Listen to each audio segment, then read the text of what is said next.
Vía Pública. ¿Qué tal? ¿Cómo están? Muy, pero muy buenas noches. Le damos la más cordial de las bienvenidas a Vía Pública que hacemos por el canal 24 horas en esta jornada de día miércoles 12 de marzo del 2025. Un programa que lo vamos a dedicar en gran parte a hablar de temas de seguridad, a hablar de temas de protección de la ciudadanía, con hechos que hoy día no solamente empañan, preocupan, inquietan lo ocurrido en Vitacura hace un par de horas y también lo ocurrido en Graneros con la muerte de este matrimonio. Y porque además se ha reactivado el debate en torno a la protección y atribuciones de los guardias municipales. Insisto, esto luego de que 4 trabajadores de la Municipalidad de Vitacura fueran atropellados por delincuentes que huían tras un robo. Alcaldes de todos los sectores realizaron un llamado de atención a las autoridades de gobierno por la urgencia de este tema, ya que no es primera vez que funcionarios de seguridad municipal son agredidos. La idea de los ediles, la idea de los alcaldes es otorgar mayores atribuciones a los municipios para que los funcionarios puedan defenderse ante este tipo de ataques. Existe una ley al respecto en el Parlamento que aún no termina su trámite legislativo. Pasó en la Cámara de Diputados y hoy día está siendo esto analizado en el Senado y hay muchos parlamentarios diputados, sobre todo, que quieren establecer algunas indicaciones a este proyecto de ley para mejorar justamente la seguridad de los funcionarios municipales. Bueno, queremos hablar de este tema, decía yo, nos vamos a abocar gran parte del programa a hablar de estos temas que tienen que ver, por cierto, y que inquietan a toda la ciudadanía. Para eso, hoy día estamos acá en Vía Pública, lo invitamos al alcalde de la comuna de La Florida, Daniel Reyes, quien gentilmente ya está junto a nosotros acá en Vía Pública. Alcalde, ¿cómo le va? Muy buenas noches, gracias por estar con nosotros. Muchas gracias por la invitación. Quiero partir por algo bien macro, alcalde. Me gustaría saber si tuvo oportunidad de ver detenidamente lo que pasó en Vitacura, este atropello de este auto con esos guardias municipales, y qué idea se ha creado. ¿Le da la impresión que esto fue premeditado, que había intención incluso de asesinar a esos funcionarios municipales? Sin lugar a dudas, no tengo la menor duda que hubo una intención homicida de parte de ese delincuente que arrojó, que utilizó más bien el auto como un arma que por supuesto puede causar la muerte y claramente más que una premeditación hay una intención homicida en el actuar de esa persona y por supuesto intentó arrollar directamente a 4 funcionarios y hoy día podríamos haber estado lamentando una tragedia mucho mayor de lo que ya es. Dicho eso, entiendo, porque se ha ido conociendo más detalle del prontuario de esta persona que tenía 43 detenciones. Robo en lugar no habitado, robo de vehículos, entre otros delitos que había cometido. Claramente un peligro para la seguridad de la sociedad, pero estaba en libertad. ¿Cómo se explica eso, alcalde? Bueno, yo sé que usted no es la persona que me lo tiene que explicar, pero a quienes nos están viendo, ¿cómo se explica? Y hay una persona que tenía 43 detenciones y estaba libre. Bueno, básicamente eso da cuenta del fracaso absoluto del sistema procesal penal. Y hoy día estamos en una situación particularmente crítica donde se pone en cuestión principios básicos en materia, por ejemplo, justamente en materia penal. Y lo que tenemos que poner en cuestión y justamente debatir es, ¿nos alcanza hoy día con el sistema procesal que tenemos y que permite finalmente, en este caso, un delincuente que tenía 43 detenciones que esté en libertad? Es muy difícil de explicar y muy difícil de entender por parte de la ciudadanía. No es uno, me imagino, sino que muchos de los factores que entran a tallar en esto, ¿no? En tratar de mejorar la seguridad de nuestro país. Pero cada comuna vive su propia realidad, ¿no? En la Florida, ¿cómo están los números a propósito de los delitos, de lo que pasa con, por ejemplo, con temas que tienen que ver con robos principalmente? ¿Han ido mejorando? ¿Se estancaron? ¿Han ido empeorando? ¿Cuál es el balance que hace desde que usted llegó a la municipalidad? La delincuencia es un fenómeno dinámico y por supuesto que la Florida no es la excepción a la realidad que está viviendo todo Chile. Pero tenemos algunos delitos que por supuesto hay algunas cifras que quizás han ido, no quisiera decir mejorando, pero han tenido una tendencia hacia la baja, pero por otra parte también hemos tenido otros delitos que van en aumento. Por ejemplo, el robo en lugar habitado, básicamente cuando una persona accede a una vivienda, una casa habitación. Sí. Eso ha tenido una curva ascendente bien importante. En el último mes logramos quebrar una tendencia respecto, por ejemplo, a la encerrona, que durante prácticamente todo el año 2024 fueron al alza y tuvimos un quiebre a partir de algunas acciones que tomamos desde la municipalidad. Me refiero justamente a las encerronas, los abordazos asociados particularmente al eje Américo Vespucio, en el caso nuestro, que son las autopistas. Solo para mejor entender, o sea, hay delitos que se cometían antes como encerronas, portonazos que van en decadencia ahora, pero sí han aumentado los robos en lugar habitado. Todavía son cifras, por supuesto, alarmantes, sí, pero por lo menos hemos logrado romper esa tendencia. Quebrar un poco esa... Quebrar la tendencia justamente, pero asimismo, tal como eso ha tenido un quiebre hacia la baja, en particular respecto a los robos en lugar habitado, hemos tenido una alza bastante considerable. Y esto es lo que da cuenta finalmente justamente del fenómeno o de lo dinámico que resulta ser el fenómeno de la delincuencia. Cuando tú aprietas una comuna es natural y obvio que vaya reventando en otra. Lo mismo pasó hace un tiempo atrás con las encerronas. Tuvimos un foco básicamente en el eje más cercano a la comuna de Maipú, después asociado quizás al norte de la región metropolitana, y ese fenómeno va cambiando obviamente y va mutando dentro de la ciudad. Yo le decía, alcalde, bueno, cada comuna vive su propia realidad. Usted me muestra los números, me dice cómo están las curvas, ¿no?, respecto a algunos delitos en lo específico. Y eso obliga también a que la autoridad vaya haciendo, como esto es dinámico, también las políticas que se van llevando adelante o las funciones que llevan adelante los funcionarios municipales también sean dinámicas. Sí, sin duda nosotros tenemos que ir adecuándonos justamente a los fenómenos delictuales que van ocurriendo en la comuna. Por eso hemos dispuesto algunos planes, por ejemplo, asociados a las autopistas, los accesos a las autopistas, a los lugares con mayor afluencia pública, porque ahí se generan de alguna manera condiciones situacionales que favorecen, por ejemplo, el robo por sorpresa. Entonces también para nosotros un desafío permanente ir adecuándonos al fenómeno dinámico de la delincuencia. Pero yo quisiera detenerme particularmente en el tema de las cifras, porque de repente nos pueden llevar a equívocos. Hace poco veíamos justamente a las autoridades que decían que se había generado un quiebre, por ejemplo, en materia de homicidios.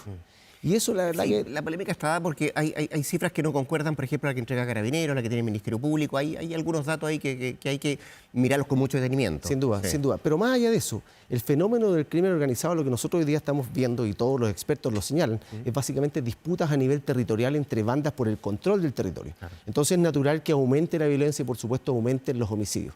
El día de mañana, independiente quien sea gobierno, independiente quien sea oposición, posiblemente veamos un quiebre y seguramente todos nos vamos a alegrar, pero no vaya a ser el caso que sea un avance más justamente en la instalación del crimen organizado, porque eso significa básicamente que una banda se logra imponer sobre la otra. Y cuando se impone y controla finalmente el territorio, es natural que esas cifras vayan a la baja. Al crimen organizado no le favorece que exista la presencia policial, no le favorece el conflicto en el día a día, porque no le permite desarrollar su actividad delictual. Probablemente, alcalde, usted me va a decir, sí, me faltan. ¿Le faltan carabineros? Sin duda. Nosotros, mire, ahí hay varios fenómenos. Esa es una queja generalizada, ¿no? Pero además un tema bien de fondo. Hoy día ningún alcalde en Chile conoce la dotación de carabineros en su comuna. Se aducen y se esgrimen razones de seguridad nacional, pero es muy difícil planificar de esa manera. Ahora, igualmente muchas veces por información que uno logra levantar en su propia comuna, sabe si hay más o menos carabineros. Y hoy día la situación actual en la comuna de La Florida es que tenemos un déficit superior al 50% respecto a lo que teníamos hace 10 años atrás. Si tuviéramos que ponerlo con cifras, en números, estamos hablando de un carabinero por ¿cuántos habitantes en su comuna? A ver, más o menos... Una comuna que tiene 400.000 habitantes, ¿sí? Siempre el óptimo indica que nosotros una comuna de 400.000 habitantes deberíamos tener del orden de 900 carabineros. Perfecto. Y hoy día estamos hablando que tenemos 430, 440. Insisto, esta es información que no provee carabineros, pero igualmente uno va levantando información a nivel territorial. Dicho eso, hay que tratar de ayudar a Carabineros, ¿no?, en esto, y ahí está la función que cumplen los funcionarios municipales, los guardias municipales. Usted ha adelantado hoy día, a raíz de lo que había pasado en Vitacura, que iba a implementar de mayor dotación de equipos de seguridad, ¿no?, a sus guardias municipales. ¿A qué se refiere? ¿De qué estamos hablando? ¿Y qué busca evitar con este plan? Mire, hoy día es un hecho... Es una cuestión estructural, como usted bien decía, tenemos un déficit de carabineros y la primera respuesta ante un crimen, ante un delito, son los funcionarios de seguridad municipal, que probablemente en su origen estaba pensado justamente quizás para el control del comercio ambulante, situaciones de menor envergadura, pero hoy día se exponen a ser atacados a balazos, como pasó en una estación central, y nosotros tenemos la obligación, por supuesto, de proveerle elementos de protección personal que por lo menos le permita enfrentar con algún grado de seguridad mayor. Ellos no pueden portar ni siquiera un bastón retráctil, ni mucho menos un gas pimienta, y que hablar de las pistolas Taser. Pero sí nosotros hoy día decidimos justamente hacer obligatorio, por ejemplo, los controles vehiculares con chalecos antibalas integrales. No el chaleco antibalas tradicional, sino un chaleco antibalas que le ofrece protección básicamente en la zona del cuello, gran parte del cuerpo, ¿no? Justamente la zona inguinal, que son las zonas de mayor exposición ante una situación como esta, y por supuesto además de cascos balísticos debidamente certificados, porque hoy día no se exponen solo al ataque de un palo o un insulto de parte de una persona en la calle, sino que se exponen directamente a ser arrollados por un auto. Una persona, sino un grupo de personas. Justamente, o incluso, como vimos en Estación Central, atacados a balazos. Sí. Alcalde, damos y y hacemos la relación, ¿no? Carabineros versus cantidad de habitantes en su comuna, en la Florida. Respecto a los guardias municipales, ¿cuántos guardias municipales tiene la municipalidad? Nosotros tenemos en este minuto una dotación superior a las 250 personas que están destinadas exclusivamente a la función de seguridad municipal, entre motoristas, patrulleros, personal de infantería, personal que cumple labores de inspección municipal. Ya. Y en términos de recursos, ¿qué significa eso para la municipalidad? Nosotros al año tenemos destinado un presupuesto superior a los 2.000 millones de pesos. La Florida es una comuna de clase media, por supuesto no tenemos la realidad financiera que quizás pudieran tener comunas de altos ingresos, pero hacemos un esfuerzo importante para redestinar justamente recursos y personal y fortalecer hoy día una percepción que hay respecto a la seguridad que es muy relevante. La gente se siente mucho más insegura. Probablemente en términos de recursos su comuna tiene una diferencia respecto a otras comunas, ¿no? No es todo igual, no tienen todo el mismo parámetro o la misma cantidad de recursos que les llega. Pero para hacerlo esto en macro y no solamente centrarnos en la Florida, ¿cómo se explica que la primera línea, ¿no? Que son justamente los guardias municipales, primera línea para combatir delitos, para enfrentar la delincuencia, para detener a delincuentes o al menos frenar esta delincuencia, no tengan los elementos suficientes necesarios como para defenderse, alcalde? A ver, primero porque no existe la figura, en estricto rigor, la figura del guardia municipal o del patrullero municipal es una figura que no existe hoy día en la legislación. Esto básicamente ha sido una respuesta de los municipios a través de los hechos justamente a crear estos equipos de seguridad municipal y cada vez lo hemos ido dando de mayores herramientas. Por eso se hace tan necesario justamente, y aquí hay un acuerdo bastante transversal en el mundo de los alcaldes, hay cierta dicotomía en lo que pasa en el Congreso versus lo que pasa en el mundo municipal, si usted quiere. Sí. Los alcaldes más o menos estamos todos de acuerdo en que se requiere desde luego la aprobación de un estatuto especial que regula a los funcionarios de seguridad municipal, de manera que nos permita, por ejemplo, dentro de otras cosas, adquirir un seguro contra accidentes, un seguro de vida respecto a esas personas que hoy día no lo tienen. Además, establecer agravantes, por ejemplo, ante agresiones que ellos sufran. Y bueno, podremos discutir, por supuesto, quienes creemos que tienen que portar armas de carácter no letal, por supuesto, respecto a aquellos que no. Pero por lo menos hay una base respecto a algunas materias que yo diría, acuerdo absolutamente transversal en el mundo municipal. En el mundo municipal, yo decía en la introducción, alcalde, que efectivamente hay un proyecto de ley que se está tramitando en el Congreso, que pasó ya a la bahía de la Cámara de Diputados y hoy día está en el Senado. Así como está ese proyecto, ¿le gusta? A ver, yo creo que ese proyecto se queda corto, más allá de que efectivamente se estableció discusión inmediata respecto al mismo, pero hoy día, en la condición actual, es un proyecto que se queda corto. Yo creo que es esencial. ¿Qué le falta? Es esencial, básicamente, regular el tema o autorizar más bien el porte de armamento no letal. Eso es un requisito hoy día, como te decía, en los hechos, la primera respuesta ante hechos de carácter delictual o de crimen organizado son los funcionarios de seguridad. Y nosotros tenemos la obligación, insisto, de proveerles herramientas de protección y que finalmente les permitan hacer frente a este tipo de cosas. Por tanto, yo creo que es un proyecto que hoy día se queda corto. Dado lo que estamos conversando, alcalde, la situación que hemos vivido, lo que se ha ido generando, lo que hemos ido conociendo en el último rato, ¿esa ley es urgente? Sin duda. ¿Debe salir y evacuarse rápidamente el Congreso? Sin duda, Sí. sin duda. ¿Con esas indicaciones que usted está planteando? Por supuesto, por supuesto. ¿Y ve ánimo, ve voluntad de los parlamentarios? ¿Ha podido conversar con algún parlamentario de su sector que diga, bueno, efectivamente nos vamos a hacer cargo del reclamo de los alcaldes para hacer modificación a este proyecto de ley? Hay interés de parte de los parlamentarios justamente de poder incorporar algún tipo de indicación al proyecto de ley y que permita justamente la discusión y en último término la aprobación para el porte de armas no letales respecto de los inspectores municipales y funcionarios de seguridad ciudadana, pero acá se requiere una reacción inmediata, o sea, se requiere este proyecto cuanto antes y el ministro del Interior lleva 8 días en el cargo, pero acá tiene un buen desafío, justamente porque, insisto, hay acuerdo transversal de parte del mundo de los alcaldes que esto es una necesidad inmediata. Fue algo que también empujó la exministra, ¿no? Carolina Toá, también estaba empujando que saliera prontamente este proyecto. Ahora, igualmente han habido cierta reticencia, han dicho que se está piloteando un proyecto con carabineros, con una cantidad de pistolas Taser que son irrisorias, y la verdad que es difícil entender pilotear un proyecto respecto de algo que se utiliza a nivel internacional hace más de 30 años. Por tanto, esas son ciertas, yo diría, inconsistencias o contradicciones que uno puede constatar en esto. O sea, por eso te insisto, se requiere no solo la discusión inmediata, sino que también se requiere una modificación al proyecto. Cuando ocurren este tipo de cosas, cuando se generan este tipo de situaciones que sin lugar a dudas inquietan a la ciudadanía y cuando vemos las cifras que usted, por ejemplo, en la Florida me da cuenta que hay un alza, ¿no?, de el robo en lugar habitado, que descienden los portonazos, la encerrona y que cada municipalidad vive su propia historia, surgen ideas, ¿no? Y vuelve a ponerse sobre la mesa en el debate Ideas como, por ejemplo, policía municipal. ¿Usted es partidario? ¿Le gusta eso? No, no he estado nunca de acuerdo con la creación de las policías municipales porque en definitiva el rol del municipio es distinto. Sin perjuicio que hoy día estamos atendiendo una situación particular, pero la figura como tal que cumpla funciones de carácter policial no me parece. Sí me parece que seamos capaces de avanzar, por ejemplo, a que los funcionarios de seguridad ciudadana se hagan cargo de algunas funciones, por ejemplo, control de tránsito, por ejemplo, notificación de resoluciones judiciales. ¿Por qué? Porque esto nos permitiría de alguna forma liberar el recurso policial que deje de cumplir funciones administrativas o de carácter interno y podamos destinarlo y desplegarlo en el territorio. Me parece que hacia allá debiéramos caminar, pero una policía municipal no hemos estado de acuerdo nunca. ¿Sería de darle demasiado poder a algunos alcaldes? Es que además, dada la realidad... ¿O chocaría, por ejemplo, con la labor que lleva adelante la Policía de Investigaciones o propio Carabineros? No, más allá del choque que se puede generar naturalmente con Carabineros o con la PDI, habría un problema, yo diría, un problema estructural. Dada la realidad financiera que tienen los distintos municipios en Chile, usted tendría probablemente una policía municipal en algunas comunas de Chile extremadamente dotadas y, naturalmente, dada la realidad financiera de otras, tendríamos policías municipales básicamente que estarían con un chaleco anticorte. Entonces, esa diferencia estructural me parece que para pensar en un modelo de policía municipal, yo no estoy de acuerdo. Surgen ideas, yo le decía al alcalde, a propósito de que estamos en esta situación y cada vez que vamos viendo este tipo de hechos, este tipo de delitos, seguramente vamos a ir conociendo más iniciativas, ¿no?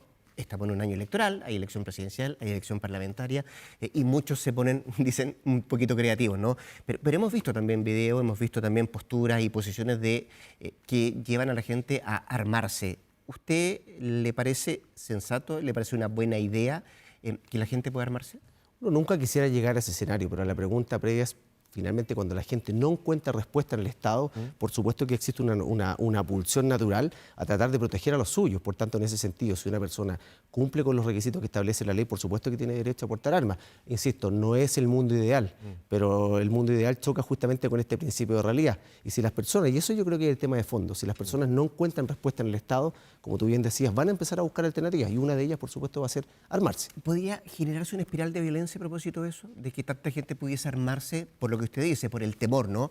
A ser víctima de un delito, víctima de un robo, como a usted le pasa en su comuna, ¿no? Esto de que suben los números de los asaltos o robos en lugar habitado. Ahora, yo diría que el gran porcentaje de las personas que buscan armarse buscan básicamente proteger la intimidad de su hogar y su familia. Yo dificulto, quisiera quizás, hay exceso de voluntad de parte mía, que se pueda generar esta espiral de violencia porque me da la impresión de que el foco de esas personas es básicamente el resguardo de su intimidad, que es básicamente su casa y su familia. En algún momento, a propósito de lo que estamos conversando, alcalde, se instaló también la situación, particularmente en la Florida, de este estado de emergencia comunal, ¿no? ¿Le funcionó?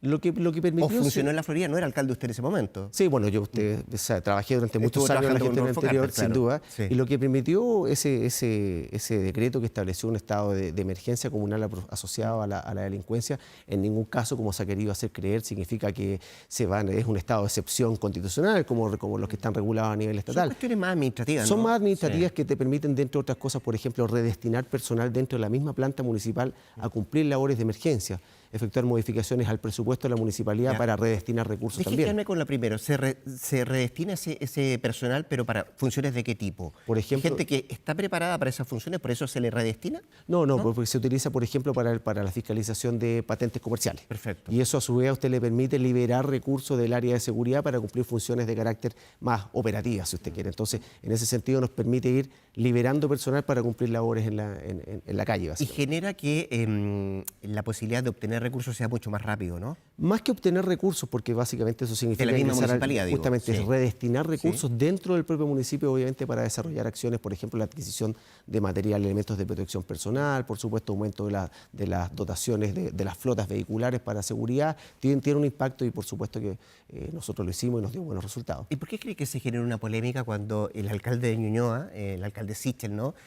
Instaló esto y algunos dijeron demasiado populista? No, porque me parece que, como usted bien decía, probablemente en un año electoral, donde obviamente surgen quizás otros intereses, el impulso natural quizás a criticar una medida como esta, pero por el contrario, yo creo que en el caso del alcalde Sichel hay un interés genuino, por supuesto, de hacer cosas. Y finalmente, más que criticarle, yo trataría de apoyar a los alcaldes que estamos en el combate día a día justamente en temas asociados a la seguridad.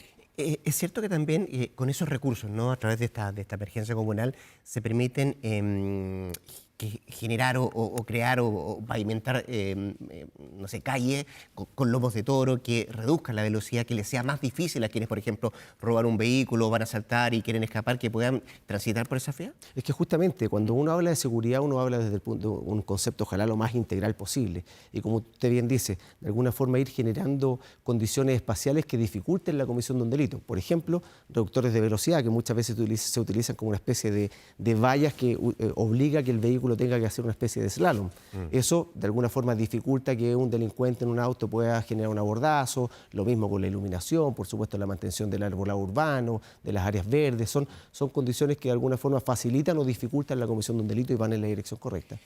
Hoy día la candidata de la UDI, también de Renovación Nacional, fue justamente a Graneros para visitar a los familiares de este matrimonio que resultó muerto a producto de un asalto también, víctima de varios disparos. Y ella dijo, me voy a juntar con los alcaldes de mi sector para avanzar en políticas que tengan que ver con cómo ayudamos a los guardias municipales, también asociado a lo que había pasado en Vitacura. ¿Lo llamó Evelyn Matei? No recibió llamado de Evelyn Matei. ¿Y si lo llama? O sea, cualquier persona que quisiera colaborar, nadie se podría arrestar en una crisis tan profunda como la que estamos viviendo. Por tanto, cualquier persona que tenga un interés genuino en colaborar en materia de seguridad, bienvenido. Usted, en dos ocasiones en esta conversación, alcalde, me ha dicho que efectivamente hay que escuchar a los alcaldes. Si les escucha realmente a los alcaldes, digo, ustedes no legislan, legisla el Parlamento y hay políticas y hay proyectos de ley que tienen que ver justamente con el día a día que viven las municipalidades. Hay un gobierno también que funciona de esto. ¿Se les escucha realmente? Y como segunda pregunta, ¿están unidos los alcaldes en esta batalla contra la inseguridad? Me parece que se escucha mucho menos de lo que debiera escucharse. Yo por lo menos he tenido en estos casi 100 días de ejercicio del cargo la oportunidad de compartir con muchos de ellos de manera absolutamente transversal y hay bastante acuerdo, hay poco disenso justamente en el mundo de los alcaldes porque, bueno, desde luego, incluso desde el punto de vista electoral, son elecciones de mayoría, hay una diferencia respecto, por ejemplo, a los parlamentarios. Entonces, uno se da cuenta que hay mucho consenso, por ejemplo, en materia de seguridad, en materia de salud, en materia de educación. Entonces, diría yo que se escucha mucho menos de lo que debiera escucharse. ¿Y eso es una crítica al gobierno? Al gobierno, pero yo diría que esto es una situación estructural, o sea que trasciende sin duda que hay una crítica específica respecto a este gobierno, pero que ha sido permanente en el tiempo. O sea, no ha que pasado solo con este gobierno. Se escucha poco a los alcaldes. El rol preponderante que tuvieron los alcaldes en la pandemia, que ahí finalmente como que recién empezaron a aparecer como en la órbita de las autoridades del gobierno central, incluso también del Parlamento. A propósito del gobierno central, ¿cuál es la relación que usted tiene con el delegado? Con el delegado yo reconozco en él una persona que ha colaborado en acciones que hemos desarrollado en el municipio, pero diría que ha sido básicamente o de manera casi exclusiva con él. ¿Cómo así? No, con el resto de ministerios hemos tenido muy poca relación. Yo entiendo que él es el representante del Ejecutivo, pero en particular en Gonzalo Durán reconozco una persona que ha estado llana a resolver problemas y abordar algunas temáticas y problemáticas en conjunto. Y con el gobernador Orrego, que es uno también de lo que han impulsado, ¿no? Esto de armas no letales para los guardias municipales. Tuvimos reuniones al comienzo, durante el mes de diciembre y también en el mes de enero, básicamente para analizar las carteras de proyectos, los proyectos de inversión que tiene el municipio. No lo incorporé dentro del Ejecutivo, una autoridad electa también, pero sí he tenido reuniones con el gobernador Orrego. Porque además tiene algo la gobernación que muchos desconocen, que tiene recursos, ¿no? Y que generalmente trata de hacer alianzas, establecer contactos, lazos con las diferentes municipalidades para de alguna manera también dotar de elementos, de material, ¿no? Que puedan servir. En ese sentido, ¿ve en Orrego una persona que es proactiva? Por lo menos lo que nos ha manifestado, y como usted bien dice, la principal fuente de financiamiento de los proyectos de inversión de los municipios está en el gobierno regional. Y él nos ha manifestado el interés de priorizar aquellos proyectos que tengan interés en materia, que tengan foco, en el ámbito de la seguridad. 100 días en el cargo, lleva 8 días, entiendo, el ministro del Interior, Álvaro Elizalde, en esa cartera. ¿Ha podido conversar con él? No. ¿Y lo va a llamar? ¿Va a tratar de contactarse? Su comuna, si bien no han ocurrido hechos en el último tiempo, pero sí me imagino que hay un tema que le preocupa que tiene que ver justamente con el aumento de la delincuencia. No, sin duda que si tenemos la necesidad de ponernos en contacto con el ministro del Interior, así va a ser, pero le reiteramos el llamado que en estos 8 días esto es un tema prioritario y aquí yo creo que él puede marcar una diferencia respecto a la gestión anterior. Ponerle no solo discusión inmediata, sino modificar el proyecto de ley y permitir el porte de armamento no letal de Ahora, parte de los guardias depende municipales. también de la voluntad del Parlamento, de los propios diputados, que eso se pueda generar, ¿no? Porque eso necesita indicaciones, ¿no? Sin duda, pero posible, bueno, me atrevería a decir que hay un sector importante que respalda esta medida y finalmente lo que falta acá es una declaración de intención, en este caso del Ejecutivo, y alinear, por supuesto, sus fuerzas políticas dentro del Congreso. ¿Le tiene fe usted al Ministerio de Seguridad? Al nuevo Ministerio de Seguridad que se supone el 1 de abril va a tener que entrar en funciones. La verdad, mire, el proyecto de ley que terminó transformándose finalmente en el Ministerio de Seguridad fue un proyecto que se demoraron 16 años en tramitar. Se presentó bajo el gobierno de la presidenta Bachelet 1, el presidente Piñera, de nuevo Bachelet, de nuevo el presidente Piñera, y finalmente se terminó promulgando ahora. Si el Ministerio tiene este énfasis técnico como han anunciado que deberá tener, uno podría considerar que hay elementos positivos en aquello, pero efectivamente más que el aparato burocrático, acá se requieren acciones bastante más concretas. Partimos hablando, Daniel, alcalde, que usted decía, bueno, hay una curva que inquieta, que preocupa en la Florida, que tiene que ver con el robo en lugar habitado. ¿A qué cree usted que se debe? ¿Cómo ha ido cambiando, ¿no?, el delito, particularmente en su comuna en la Florida? Básicamente, mira, el delito en general, delincuente es un delincuente de oportunidad. Cuando ves finalmente que hay un espacio o un espacio de oportunidad en los robos en lugar habitado, que quizás podría tener incluso alguna vinculación con el periodo estival, donde hay casas que están, hay una mayor cantidad de casas que están desocupadas. Entonces, este fenómeno va mutando. Nosotros tenemos algunas condiciones, si usted quiere, estructurales que facilitan, por ejemplo, la fuga de los delincuentes. Tenemos estos fenómenos de delincuencia generalmente asociados o con cierto grado de cercanía a las autopistas, al eje Vespucio, que eso le permite finalmente al delincuente, una vez que comete el ilícito, poder arrancar, salir de los límites comunales. Por eso también se hace tan necesario el trabajo intercomunal y coordinado con el resto de los municipios. Con quien colinda, ¿no? Sí, claro. Y esa relación existe ahí en la Florida. En el caso de la Florida, la verdad que con harta satisfacción lo digo, hemos logrado trabajar con el alcalde Concha de Peñalolén, con el alcalde Espinosa de Macul, lo mismo con el alcalde de Toledo en Puente Alto, finalmente en cuestiones tan básicas, por ejemplo, integrar frecuencias radiales. Es algo tan básico y elemental como eso, pero que no se hacía. Por distintas razones, quizás porque no era en ese minuto una necesidad.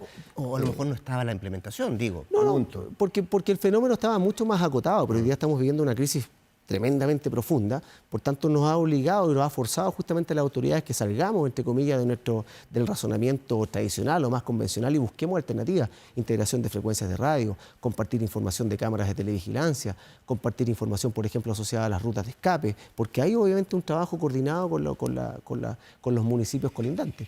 Quien fuera el alcalde de esa comuna, Rodolfo Carter, en algún momento se hizo conocido por la destrucción de las narcocasas, ¿no? ¿Cómo quiere que lo recuerden en la lucha, en el combate contra la delincuencia, o al menos lo tilden, alcalde? No, la verdad que, mire, llevamos recién ¿No le gustan los rótulos? muy poquito en el cargo, llevamos casi 100 días. Solamente quisiera que la gente entienda que hay un alcalde y un equipo detrás de él que tiene todo su esfuerzo puesto en el día a día en el combate de la delincuencia, poder enfrentar y acoger los dolores que afectan a la Florida y, por supuesto, a Chile también. El alcalde de la comuna de la Florida, Daniel Reyes, conversando esta noche con Vía Pública. Alcalde, muchas gracias por venir y ojalá se mantengan esas cifras que por ahora tienen un poco tranquila a la comuna de la Florida y puedan hacer frente, ¿no?, a las que, por cierto, van subiendo, como usted nos decía, ese robo en lugar habitado. Muchas gracias, Que Rodrigo. esté muy bien.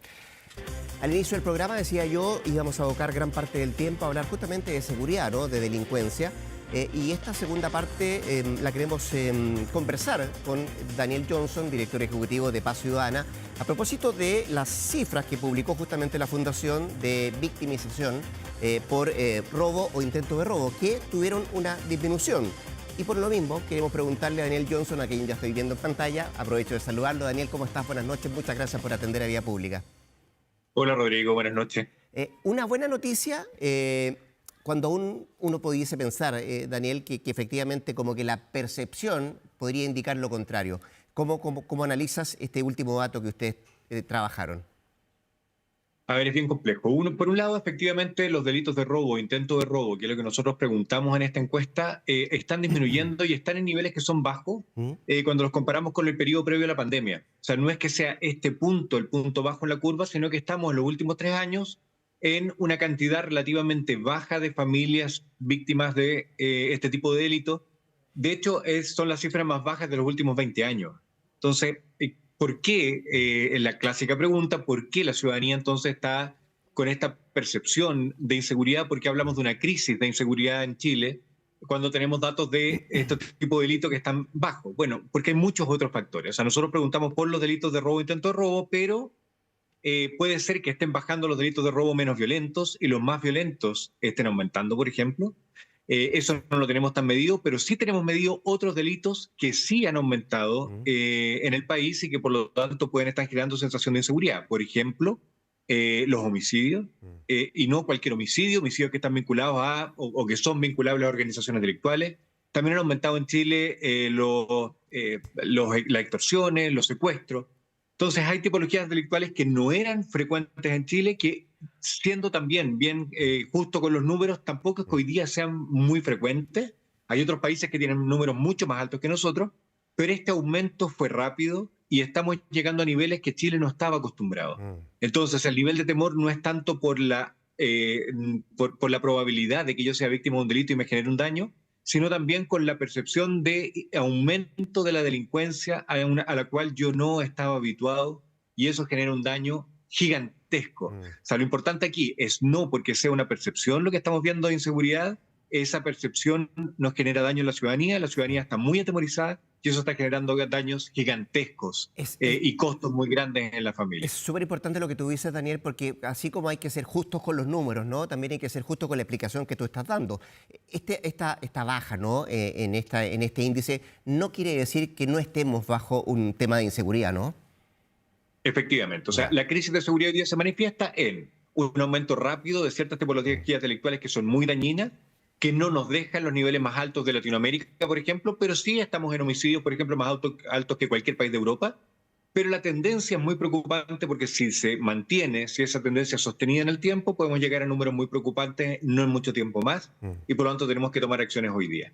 Y bueno, la contrapartida es el temor, y ese temor extremadamente alto está cambiando comportamientos muy profundos en la familia. Ya, quiero detenerme ahí, Daniel, disculpa que te interrumpa, pero quiero detenerme ahí un poco porque quería saber cuáles son los números que te dice la data respecto al temor de las personas. Es casi lo opuesto a lo que estábamos conversando recién con respecto a los robos e intentos de robo. Ya. Estamos, después de la pandemia, en los índices más altos de temor que hemos tenido en toda la historia medida, más de 20 años de historia. Nunca tuvimos un temor tan alto. Nunca habíamos tenido. Los últimos 3 años tienen el nivel de temor más alto que habíamos tenido en la historia. Perfecto. Este temor nosotros no lo medimos con un solo componente. Hay varios instrumentos que miden temor, otras encuestas. Nosotros medimos una combinación de factores. Por ejemplo, si las familias sienten que los delitos han aumentado en Chile, si las familias sienten temor al estar en su vivienda a las noches, si las familias han cambiado el comportamiento para evitar ser víctima del temor y así. O sea, no es solo un factor, sino que uno hace una combinación porque hay distintos tipos de temor. Yo tengo temor a ser víctima, yo tengo temor en mi casa, tengo temor en la vía pública, son distintos temores. Y por lo tanto hacemos un índice que agrupa 7 preguntas diferentes con respecto al temor, por lo que nosotros sentimos que es sumamente robusto este factor. ¿Qué estamos viendo también? Correlacionado a ese nivel de temor, estamos viendo cambios de comportamiento. Perfecto. Y esos están vinculados con ¿qué? Primero, con dejar de salir a ciertos lugares. Más del 70% de las familias chilenas declara que dejó de ir a ciertos lugares. Más del 70% también declara que dejó de salir a ciertas horas. Casi el 70%, un 69% declara que, o ese orden de magnitud, declara que reforzó en los últimos meses, en los últimos 12 meses, la seguridad de su casa, o que invirtió para evitar ser víctima de delitos, por lo tanto, gastando recursos relevantes del presupuesto familiar en alarmas, en aumento de seguridad, de protecciones en las puertas, cámaras de vigilancia, etc. Entonces, sí, Rodrigo. O sea, estamos cambiando nuestro comportamiento, estamos cambiando el día a día, ¿no? De lo que hacemos, estamos cambiando visitar ciertos lugares porque ahora sentimos o tenemos la percepción de que son más inseguros. Y hoy hay un factor que no lo mencionaste, pero que me imagino que está y quería preguntártelo, Daniel. El nivel de violencia que vemos en los delitos que se cometen, ¿también influye en ese temor de la población? Por supuesto que sí. O sea, las consecuencias del delito están vinculadas al daño que puede hacerme. Cuando yo pienso que lo que puedo ser víctima es un hurto y no pienso que mi integridad física está en juego, siento mucho menos temor de si yo pienso que el delito del cual puedo ser víctima me puede dañar físicamente o puede tener un daño permanente. O la magnitud del bien que me pueden robar también, eso tiene mucha relación con el nivel de temor que yo tengo. Voy a perder con un delito, simplemente va a ser un mal rato, que puede ser muy permanente también con sus efectos, pero o puede significar un cambio en mi situación económica, por ejemplo, a futuro. O sea, hay muchas condiciones que hacen que uno sienta más o menos temor con respecto al delito, y la violencia, por supuesto, que es una de ellas, y por eso decía, los delitos más violentos como homicidios, incluso los robos con violencia, han aumentado de manera importante en Chile, a pesar de que el total de robos ha disminuido, pero los delitos más violentos parecen no sucumbir a esta baja por los cambios de comportamiento post-pandemia. Y quería también darte algunos ejemplos que creo que son muy decidores de cuáles son los impactos que tiene el temor. Ya hablábamos de los cambios de comportamiento, pero cosas que de repente son bien difíciles de prever. Por ejemplo, hicimos un estudio el año pasado con la Universidad de Santo Tomás, en que nos invitaron a revisar cuáles eran los efectos que tenía la inseguridad en las clases vespertinas. Ellos sentían que se le estaban desocupando ciertas carreras vespertinas, y nos dimos cuenta que las mujeres dejan de estudiar carreras vespertinas por el temor de volver de noche a su casa. Principalmente, entonces tiene un efecto directo en las oportunidades de estudio que tienen las mujeres en Chile. También hemos visto los cambios de comportamiento en el transporte público. Si a ciertas horas las personas se sienten inseguras, empiezan a buscar alternativas al transporte público, como pueden ser los vehículos motorizados, los autos, perdón. Entonces puede cambiar incluso en la decisión de comprar o no comprar un auto. En las casas, las familias cuando pelean por una vivienda social, también hoy día están pidiendo mucho más casas que departamentos. Y uno dice, en Santiago hoy día es mucho más lógico construir en altura, no gran altura. Pero las familias lo que quieren es tener un patio para que sus hijos jueguen al aire libre, no jueguen fútbol dentro de su casa, por ejemplo, pero que ese jugar al aire libre no signifique vincularse en un espacio con otras personas que yo siento que pueden hacerle un daño, y por lo tanto quiero una casa con un patio para que se sientan seguros. O sea, los efectos que tiene la inseguridad en las condiciones familiares, en la infraestructura pública, en los medios de transporte, en las posibilidades de desarrollo en educación son insospechadas, y por lo tanto tenemos que pelear mucho contra ese nivel de temor. Qué miedo, ¿ah? Digo, desde el punto de vista de que todo lo que estás diciendo, Daniel, es preocupante e inquietante. Digo porque esto va a llevar a cambiar, ¿no? Tú me dices, está cambiando el comportamiento de la gente, y esto nos va a llevar a obligar a nuestra autoridad a tener que cambiar también ciertas políticas públicas que están orientadas, ¿no?, a cómo luchamos contra la delincuencia. Pero quería preguntarte antes de eso, de seguir con este tema del temor particularmente. Tú me decías, bueno, llegamos a un pic, ¿no?, que no lo habíamos tenido nunca dentro de los 24 años, si no me equivoco, que llevan ustedes haciendo este tipo de estudios, ¿no? Pero la tendencia venía al alta. Digo, ¿nos estamos transformando en una sociedad temerosa la chilena? ¿O lo de que te reflejan los números hoy día es algo que tú crees que es estacional? Yo creo que tiene relación con no estar acostumbrado a ciertos fenómenos delictuales. Tiene distintos factores. Primero, el aumento de ciertos delitos violentos, ya lo decíamos, eso tiene una relación.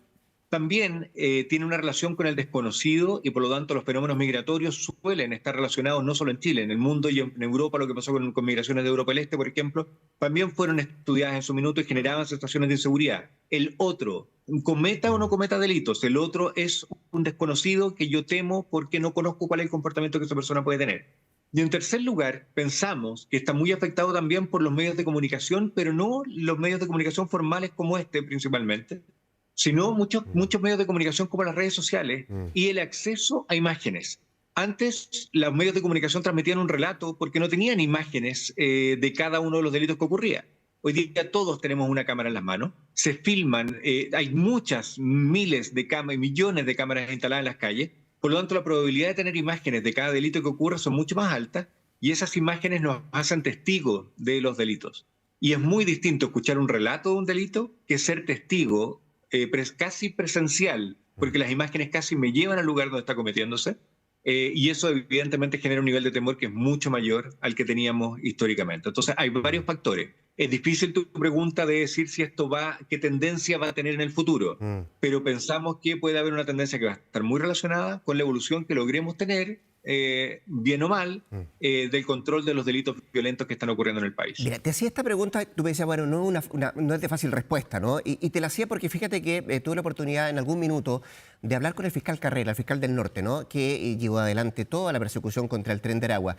Y en algún minuto él decía, bueno, nosotros allá en el norte vimos esto del Tren de Aragua 3 años antes de que llegara acá a Santiago. O sea, tuvimos que enfrentar con 3 años de antelación. Y nosotros no lo vimos venir acá en Santiago, ¿no? O no nos dimos cuenta, o nos llegó de sopetón. Ponle el adjetivo que tú quieras, Daniel. Pero desde ese punto de vista, ¿qué se puede hacer para frenar hoy día esto, tomando en cuenta que además La población del norte no es como la población del centro de nuestro país, no es mucho más grande, es mucho más fácil, ¿no?, que pueda diversificarse, si tú quieres, el crimen organizado. Desde tu expertise, desde tu experiencia, Daniel, ¿cómo hacemos para primero bajar el temor de la gente, evitar que veamos este tipo de delitos tan violentos y hacer frente a algo que parece que es bien difícil como el crimen organizado? Así es. A ver, lo primero, evidentemente lo que dice el fiscal Carrera, que vaya las felicitaciones porque de verdad ha hecho un gran trabajo en el norte del país. Sí, claro que sí. Hay una necesidad que es impopular hoy día, que es de hacer estudios. Muchas veces decimos hoy día, ¿cómo nos vamos a sentar a analizar cuando hoy día hay que actuar? Hoy día el delito es urgente. Pero la verdad es que cuando no entendemos la situación delictual, cometemos muchos errores y no le apuntamos a la solución que puede tener efectos reales para prevenir la inseguridad. Si uno ve la situación de organizaciones delictuales hoy día en Chile, puede distinguir varias realidades sumamente diferentes. Evidentemente tenemos organizaciones que son internacionales y que están operando en el país. Hemos conocido los vínculos con el Tren de Aragua en distintas organizaciones que están distribuidas a nivel nacional, que partieron por el norte pero que hoy día están instaladas en otros lugares. Estas organizaciones internacionales suelen estar vinculadas a negocios. Esto se estudió en el mundo. Hasta hay un artículo del Economist muy interesante en que manifestaba que producto de la pandemia se cerraron las fronteras y había organizaciones que estaban dedicadas al tráfico de personas por fronteras, tras personas que no tenían las condiciones para poder ingresar al país y los hacían entrar por pasos ilegales.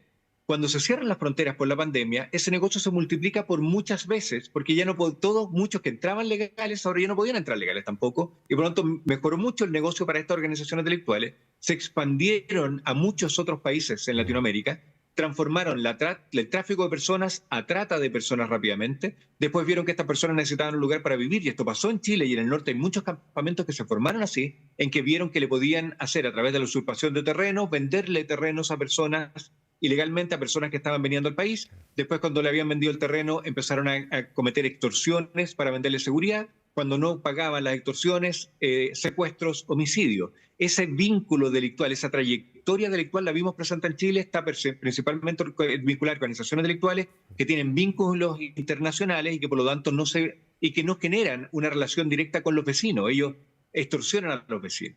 Si lo entendemos bien y lo estudiamos, vamos a poder encontrar los vínculos. Si encontramos los vínculos, vamos a perseguir de una manera más efectiva.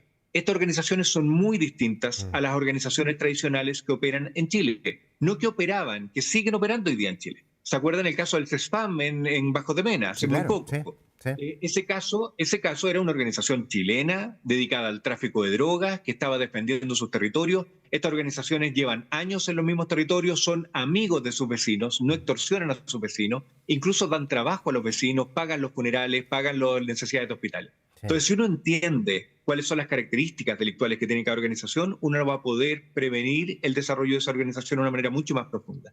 Pero para eso necesitamos estudiar. O sea, hoy día es el minuto más que nunca de estudiar, porque estos fenómenos nuevos que tú describes, Rodrigo, son nuevos hoy día, van a ser viejos mañana, pero mañana vamos a tener otros fenómenos nuevos que tenemos que estar preparados para identificarlos con más premura y por lo tanto atacarlos con mayor efectividad. Probablemente, esto es muy dinámico, ¿no? Y va mutando y va cambiando y se va instalando en un cierto sector y después va yéndose a otro. Y así como esto va cambiando, Daniel, y va mutando, también van cambiando las ideas, ¿no? O las potenciales cosas que se podrían hacer. Y he escuchado bastante en el último tiempo y quería pedirte la opinión a propósito de esto de armarse, ¿no? De que la gente compre un arma, o para repeler o para defenderse frente a un delito.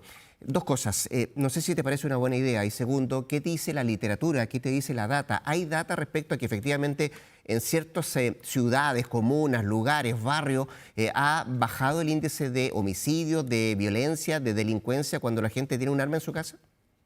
No, lamentablemente no. Las estadísticas son más bien contrarias a eso. Lo que se ve es que los países que tienen más armas tienen más homicidios. Tienen más homicidios de policías, particularmente. Las policías espiral de violencia, ¿no? Efectivamente, hay una espiral de violencia. Las familias no suelen sentirse más seguras. Las familias, y hay muchas otras razones que quizás no están tan medidas, pero que son bastante obvias. Uno lo que debería tratar de evitar es que las personas entren a mi casa. No tratar de poder repelerlos una vez que entran. Hay otras medidas que son preventivas del ingreso. Y como, por ejemplo, el iluminar los ingresos, el hacer los rejas más transparentes, el poner cámaras de seguridad también en la entrada que sean visibles para disuadir, etcétera. Y uno no pone un letrero en su calle que diga en esta casa hay un arma, por favor no entre o no entre. no sería contraproducente hacerlo.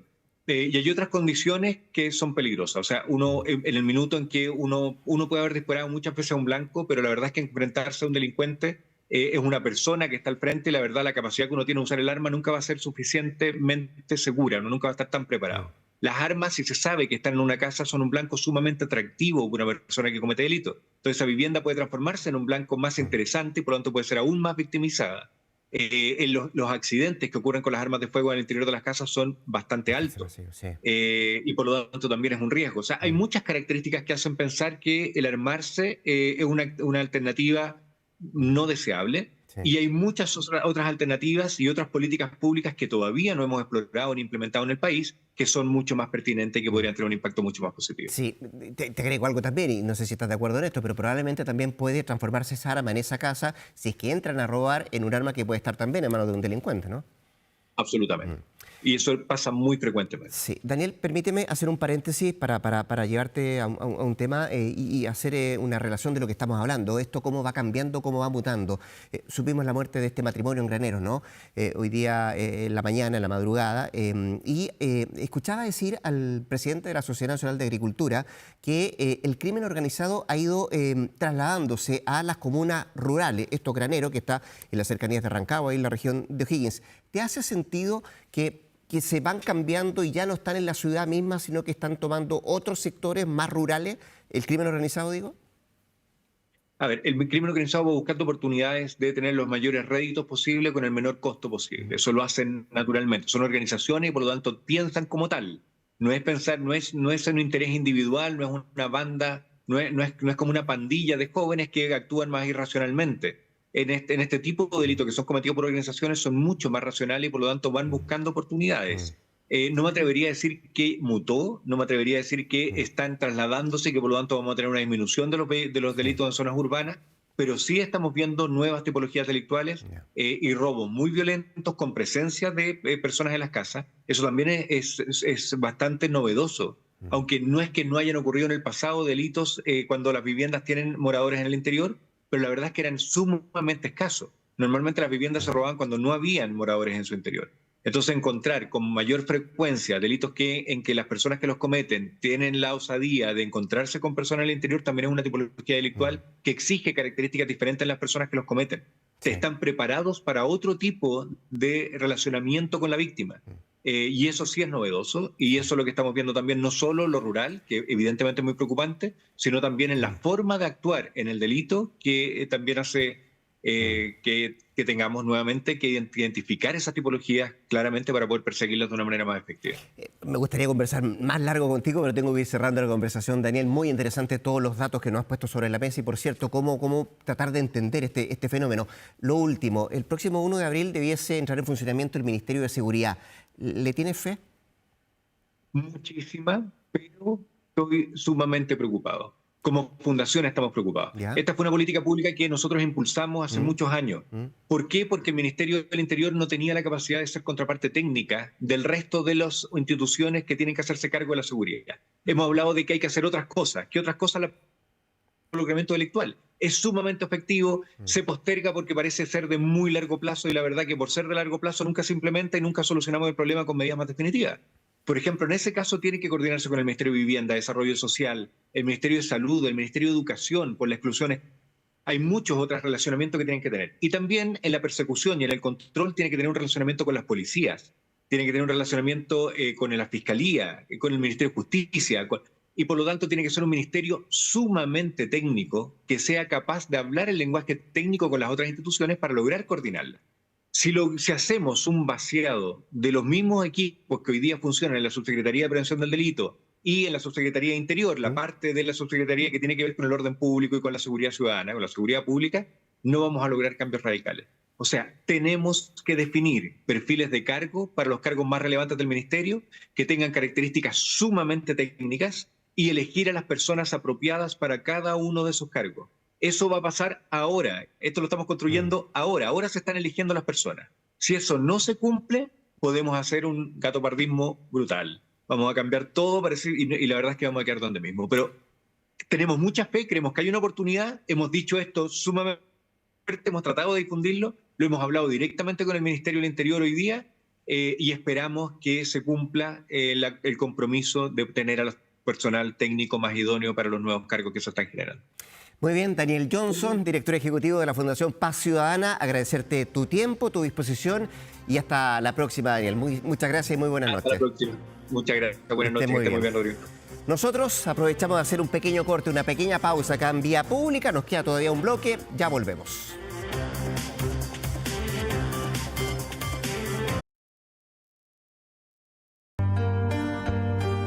Ya estamos de regreso en Vía Pública en este último y tercer bloque, donde siempre le contamos, le recordamos y le recomendamos que si se perdió algo de lo que tenemos en materia informativa durante gran parte del día, usted lo puede buscar en 24horas.cl. Ahí puede encontrar toda la información que hemos mostrado durante gran parte del día. Como por ejemplo esto. Los conciertos de Shakira, Fénix acepta negociar con Cernac por compensaciones. El Servicio Nacional del Consumidor además informó que han recibido un total de 7.469 reclamos por la cancelación de los recitales de la cantante colombiana que lamentablemente debido a un problema ahí con el escenario no se pudieron llevar adelante y se abre una puerta entonces para dar solución a todos los seguidores de la colombiana que no pudieron verla en el Estadio Nacional. ¿Quieres saber cómo va a estar el pronóstico del tiempo los próximos días acá en Santiago, en la capital del país? Mire bien, mañana jueves se espera una máxima de 28 grados, cielo despejado. El día viernes van a haber algunas nubes en el cielo, nubosidad parcial alta con máxima de 26. El fin de semana se nos viene con altas temperaturas nuevamente. Sábado 29, cielo total y absolutamente despejado. El día domingo, máxima de 31, también con cielo despejado. Y mire, el lunes, 33 grados como máxima para iniciar la tercera semana del mes de marzo. Usted ya la escucha, ¿no? Y la reconoce, porque luego de hacer historia en el Festival de Viña del Mar, al convertirse en la primera mujer chilena en recibir la Gaviota de Platino, Miriam Hernández anunció un nuevo hito en su carrera, su primer concierto en solitario, ¿y sabe dónde? En el Estadio Nacional. El espectáculo, que se va a llevar a cabo el viernes 23 de mayo, será parte de su gira Tauro World Tour 2025, con la que la artista va a recorrer distintos países de Latinoamérica y que en Chile promete ser un evento sin precedentes. De fondo escuchamos El hombre que yo amo, que fue lanzado en 1988, canción con la que la cantante chilena ha cosechado logros nacionales y también internacionales, vendiendo millones de discos en toda América. Más detalles de este concierto, mire, la preventa de entrada va a comenzar el miércoles 19 de marzo con un 20% de descuento para los clientes de Banco Estado. En tanto, la venta general se va a abrir el viernes 21 de marzo a través del sistema Punto Ticket. Con Miriam Hernández nos vamos, despedimos esta jornada de Vía Pública. Nos juntamos el próximo día lunes y mañana lo dejamos invitado para Estadio Nacional Prime. Que tenga muy buenas noches.